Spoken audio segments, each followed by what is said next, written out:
Good morning from Panhandle Outdoors, America's only daily outdoor TV show. Your source for fishing, hunting, and information for folks who enjoy the great outdoors. Now sit back, relax. It's Panhandle Outdoors. Good morning, folks. Welcome to Panhandle Outdoors. I'm Winston Chester. I'm glad you're here this morning. Got a good show lined up and getting ready to start another good week. I love doing a Monday show because I get to wake all y'all up, and I know y'all. I hear so many good things about the show. You don't know how much I appreciate it when I run into y'all at a restaurant or something, or Walmart, or in the parking lot, or whatever. I appreciate your positive feedback. It makes me feel good. Keeps me going on. High today 60, low 42. Weather, of course, brought to us by Gulf Coast Air Conditioning. Take a look at our Gulf water temperature. Is at the end of Panama City Beach Pier, brought to us by Maranta Marketing. We're looking at 66 degrees. Okay, the Monday moon phase. Last Thursday, and it was a full moon, a beautiful full moon, but it was covered up with a lot of clouds. We didn't get to see it, but anyway, saw some pictures in other places. So anyway, our moon phase, our Monday moon phase, we're in a decreasing phase. We're sort of waning right now, so we'll have a new moon in a week and a half. Tide chart brought to us by Kent Forest Lawn. We talked about good tides last week, but man, look at this week. Today is the December the 8th. Good strong tides. We're looking at a low this morning at 10:34 and a high tonight at 11:58, right at 12 o'clock. Marine forecast now being coming out of the north at about 10 to 20. A little wet and cold last few days, and we're going to be enjoying that. But I know some of y'all are already starting to build a fire, and I'm going to be in that group soon. Let's take a break. We'll be right back. Okay, welcome back, and welcome to a familiar face here on Panhandle Outdoors, Captain Rick Corley. Welcome back. Good morning. Yeah. I get a lot of comments, talking about getting comments and all when Captain Rick's on. A lot of y'all talk about how much you enjoy having him telling these old stories about back in the day, and his dad, his family have been around so long. He always brings some interesting stuff, and he's been asked to speak at different places. And recently, went to the Historical Society down there, and gave a talk on it. On the history of the Apalachicola, Chattahoochee, and Flint River. Yeah. Nice people. It was a lot of fun. The Historical Society. That's I know some of those folks there. In fact, they touched base with me, and I got their number. Took me 35 minutes to drive down and an hour and a half to come back because fog set in. It was foggy. Oh, man. I forgot that, in that river bottom, you're going to have some fog. And here we're talking about this a lot about history. Every community almost, if you don't have a historical society, you need to form one. But I know Panama City has one, Weewalt has one. I think I don't know, but every county. I think St. Joe has one. St. Joe has one. They do, and just get together with some old timers and get some old pictures. It is so interesting. And those stories that are passed down now. Those are the ones we need to capture, especially the ones when they're outdoors and doing different things along the river and all. That's what his expertise is. And your dad was amazing doing that. But I heard some good reports. A lady at our church from Weewalt told us that good job. Well, it was fun. They're really good people. I thoroughly enjoyed just going down there and visiting as well. Some of them wanted more, and I said, well, you call me, I'll come back if I want. My question was, did you get a jar of Tupelo honey? No, I've had Lanier honey, though. Yeah. And I used to, when I was with the Marine Patrol back in the early 70s, G.O. Lanier was the king of Tupelo honey. And Claudius Lanier was, I think, a cousin of his that was in the Marine Patrol with me. Every time I'd get a chance, I'd go over and get me a big old jar. You had that connection, that family connection right there. That's right. You bet. Now, the thing about most people don't know about Tupelo honey, it never granulates. Oh, I know. I love it. And it just, there's nothing better for you. Okay, so what all we got to talk about? We got all kinds of stuff here today. Yeah, I was looking back through this book on the Chattahoochee, Apalachicola, and Flint River, the Tri-River. And I ran across this thing that says, notice the passages. It was talking about life preservers. And I thought, that's pretty interesting. It says, life preservers will be found hanging in rooms or under the head of each bed. They are adjustable to slip them over the head through the loop, similar to putting on a jacket and tying the tabs across the breast. Lifeboats and floats are to be found on the hurricane and main decks. Also, the cotton mattresses can be used. See, isn't that interesting now? This is remember telling you how to put on a life jacket. Yeah. I mean, we take it for granted now. Boom, boom, Well, boom. now they give you a demonstration of it, just like with the airlines, you know, where they Yeah. tell you about the oxygen overhead and so on. But they actually spelled it out. Yeah, and this was back in 1906. And I thought, Yeah. wow. But and you know the cotton mattresses, they would be out there floating. You just throw it out there. Yeah, they keep you afloat long enough to get to the shore, but sooner or later it's going to They're gonna soak get in water. water, it'll Yeah. sink.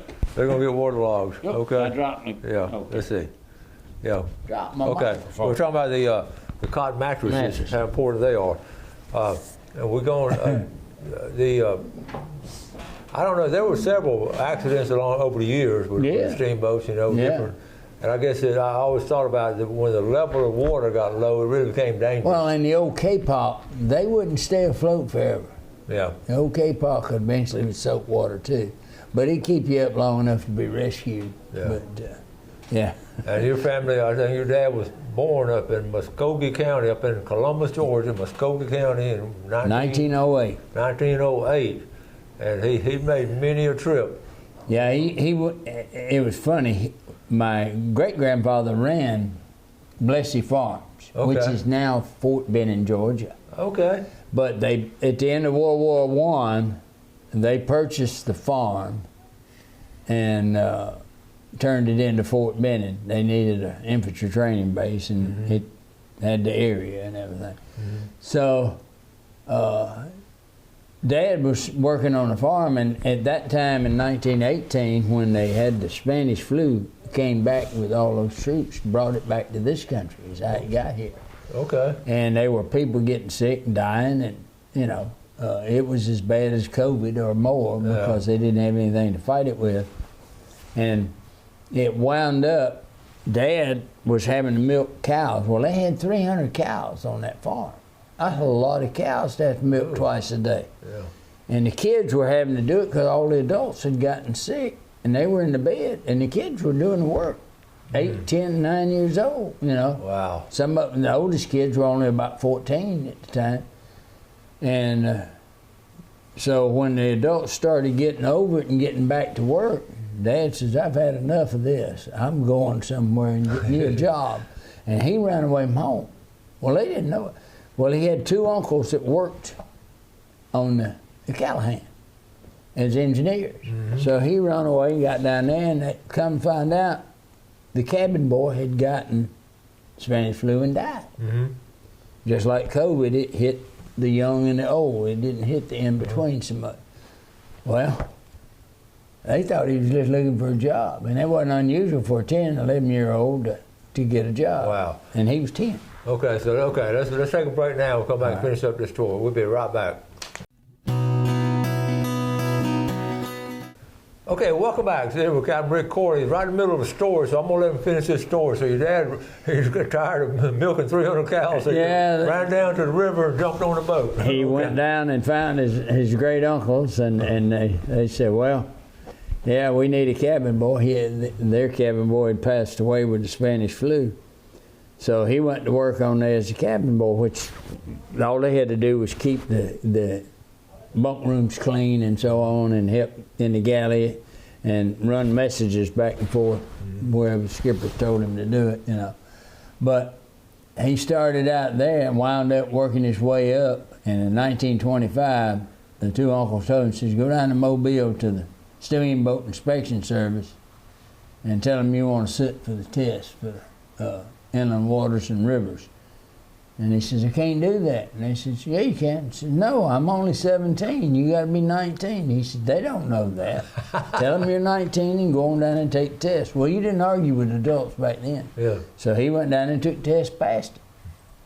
So in 1925, the Coast Guard, not the Coast Guard, but the Steamboat Inspection Service licensed him at the age of 19 when he was 17. 100 years ago this year. Yeah. And the funny part was, when he died, He died at 93. The Coast Guard had him listed as 95 still. That's cool. Yeah. That's cool. But now he did. His parents did get up with him real quick. Oh, yeah, they found him in August and told him, you can come down here and work in the summertime, but you got to come back and go to school. He said, I am not milking any more cows. I'm tired of that. But you know what? To his dying day, he had a grip that was at. I mean, right? he had it from milking them cows, I guess. Okay, let's go from water. Let's go from water to air. That's let's show this. I have to say, if I'm not any good at flying or boating, it's my fault because I had some of the very best people in both industries teach me.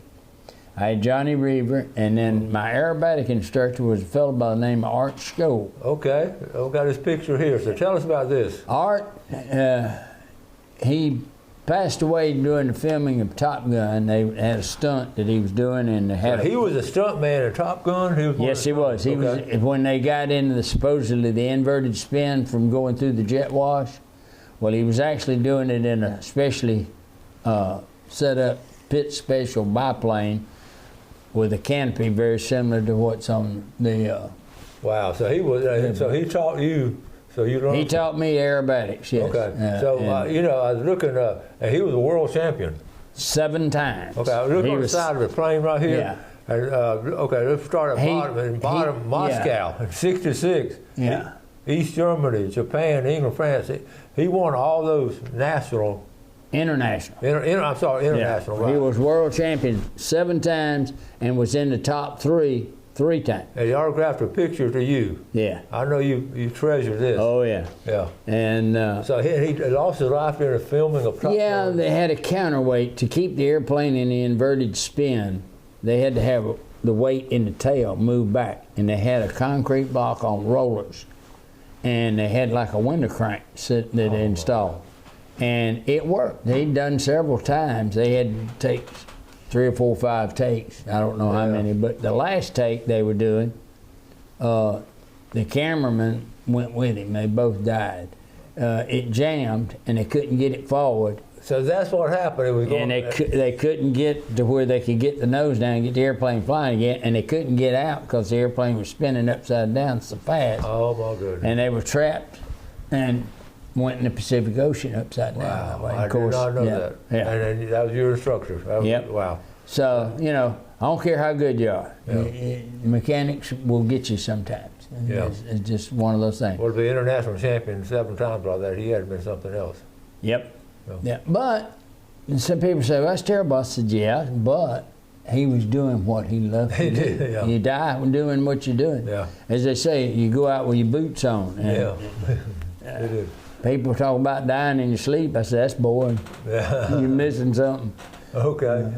All right. Let's see. We've got another picture here. Jumping back to the boats now. Yeah, that's my dad. My dad built the Chattahoochee Princess. She was 73 foot long, similar to what he started out on. Of course, so this is the one drawing. This is what he did. That's what he built the boat from, was that drawing. He made that drawing, and then he went in and built the boat. So he made the drawing. Yep. Okay. Exterior plywood, glass windows. This is, wow. Yeah. So he did all this, and then where was he building the boat? Built it out at Queencraft at Grover Davis. At Grover Davis' place. How about that? Come out there and build a boat. And Dad says, Grover says, I don't know if I can afford to pay for that. He said, well, he says, you mean you can't pay nothing? He said, why would you do that? Yeah. He said, well, you helped my dad out back when. That's a great story in itself. Real quick, tell that story, how the Davis family and how your dad helped them out. Yeah, I think it was 1959, somewhere right along in there. I was working the front desk at the motel. Of course, our kitchen and everything was downstairs right behind the office. This is back around behind Captain Anderson. Yeah, it's right there where the lighthouse is in Grand Marlin now. And Captain George come in. Of course, I didn't know who he was, but I knew he had a captain's hat on, so he had something to do with the boat. And we had the shipyard. So he come in, he says, is Captain Tom here? I said, yeah, he's sitting right there in the kitchen. He said, well, I need to talk to him. I said, go on in there, he'll talk to you. So he went in, and said, Captain Tom, and of course I could hear what was going on. And he says, I got a problem. He says, well, Captain George, what's your problem? He said, well, I need to get my boats. I got 3 boats, and I got to get them through Coast Guard inspection, and they're wood boats, of course, and y'all come highly recommended. And he said, but I got a problem. He said, I didn't have a good summer this last year. And he says, I'm a little short on operating cash. And he says, now I can pay you in July if you can carry me, and this was like February. He says, I'll pay you a bonus of $500. Well, that's a lot of money, but Yeah. and I can bring you the money the weekend after 4th of July, because I'll have it by then. He said, bring your boats. We'll take care of it. Well, that was all I said on handshake. So a few weeks later, we had the boats, and we fixed them and got them all through the Coast Guard inspections, and forgot about it. Yeah. July come around, here's Captain George back, and he walked in there and he paid out the money on each invoice and put 5 $100 bills on top. And Daddy walked over and picked up 5 $100 bill and handed it back to him. Said, man, we're even. We'll see you next year. Yeah. And he said, but I told you I'd give you a bonus. He says, yeah, you did, but I didn't. I don't need it. I made my money on the other, and that's fine. If I can't help you, I ain't worth a bit. That's back in the day. That was back in the day. Now, in 1991, Dad came to me and says, I want to build a stern wheel boat for this coming few years. They're going to have the Olympics up at Atlanta and 5 events at Columbus. Okay. And so we went into West Building Material to pick up some stuff and ran into Grover. Yeah. And that's when he said, what are you doing? He said, I'm going to build this boat. He said, where you going to build it? Well, I own the empty lot next to him. Well, how you going to turn the hull? Because, you build them upside down. Put them up. He said, get Grice. Okay. Yeah. All right, so let's take a quick break. We'll be right back and finish this story. All Very right. good. Yeah.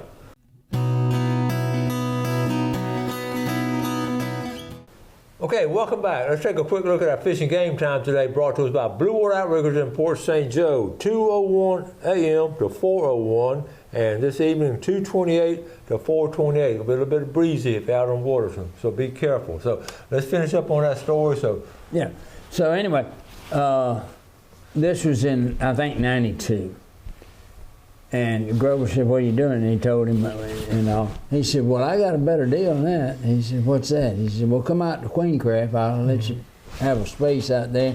And we got woodworking tools that you don't have that'll make it easier on you. And we got the cranes, we flip the hull, and then we can put it in the water and all, and you can finish up dockside. And he says, I can't afford that. He said, I didn't ask you for any money. He said, why would you do that? He said, you don't remember, about 30-something years ago, my dad was in a bind and we were about to lose our business. And you helped him out and didn't charge him anything extra. And he says, I'm kind of paying it back. Yep. Yeah, that's awesome. But the next generation paid it back. Absolutely. That's when deals were done then on a handshake and they look eye to eye and shake their hands. And still like that way. Yeah. I do. Yeah. And what's cool too, now you're talking about Grover, the Davis family, and with the shipyard and all that, and y'all had the shipyard. I mean, y'all had your place, but then look at his nephew, Mike Miller, at Miller Marine, and then Mike's Mandy and Megan, Mike's daughters, have that generational thing. Yes, they do. With that waterfront. And they're doing a great job. I love talking about it. Real quick, we got a picture here of your dad's. Yeah, that's the old river license that he had. It would cover the Apalachicola, Chattahoochee, and Flint rivers between the Seaboy in Columbus, Georgia, and Bainbridge, Georgia. So that's cool. That's cool. Okay. And I took a picture of what you were talking about a while ago. Yeah. How to put a life preserver on. Okay. It's hanging in the rooms. Hanging in the rooms or under the head of each bed. And if you can't find them, you find the mattress. Or the bottom line, also the cotton mattresses. So they've come a long way. Now we have these inflatable jackets and all. But I got a kick at it, how to give instructions on how to put on that wrap, because it's something brand new, folks. There were a lot of farmers. Well, believe it or not, when I first started working the boats, the passengers had life jackets, but we didn't. Is that right? No, they carried enough for the passengers, but they didn't carry enough for us. Oh, good. Yeah. All right, we got about 2 minutes left. You got another quick one, or what else you gonna cover? I just would like to remind people that Daniel is in the marine survey business, and I trained him, and he's very good. Mm-hmm. And if you need an insurance survey or whatever, he's your guy. Daniel Cole is as good as they get. Yes, sir. He's good. We'll get him on pretty soon. He was supposed to come on last week, but he came down with a bad cold. He's had a flu, but he's doing better. But the other thing is, if within an hour's drive of Panama City, if there's anybody wants to hear the talk that I give on the importance of the inland waterways, just call me at tell the folks your number. 850-527-5287. And you touch base with me, and if I can set it up, I don't mind coming and giving a talk. I enjoy meeting people and answering questions. And it's so the subject matter is so interesting, but the icing on the cake is you have family that has lived through it, and the dad did all this stuff, and he was eyewitness to history at the time. And our heritage, and it's always. I always loved listening to him when he and Walter Anderson and Captain George and all them get together, and old Captain Williams, and I mean, some of the Raphaels. They get together, and you'd start hearing some of these stories, and some of them are funny. Yeah. I mean, hilarious. Yeah. And so I got where I would listen close and try to remember them. And thank goodness. So far, I've got a good memory. I hope I don't lose it. That's really good. So give him a call if you want him to come talk to a group of people. Or even if you don't have a group together, maybe form a group on a Monday night, Tuesday night. Yeah, I've got at a library. I got an 8-minute tape. Okay. And do go with it. So you have the tape too. So. Okay. Well, look, we always enjoy you coming on. Appreciate you coming on. And we appreciate the support you have. And thanks for helping preserve our heritage. Absolutely. It's really good. Folks, we're going to wrap it up today. We appreciate you watching the show. As always, to say, do something good for someone else today. You have a great day. Bay County's got a good museum, too. Yes, it does. It does. Y'all do something good. Enjoy the outdoors. Take care of it. And God bless. Thanks for watching America's only daily outdoor TV show, Panhandle Outdoors with Winston Chester, featuring hunting, fishing, and other activities and information to help you enjoy the great outdoors. Join us next time for Panhandle Outdoors.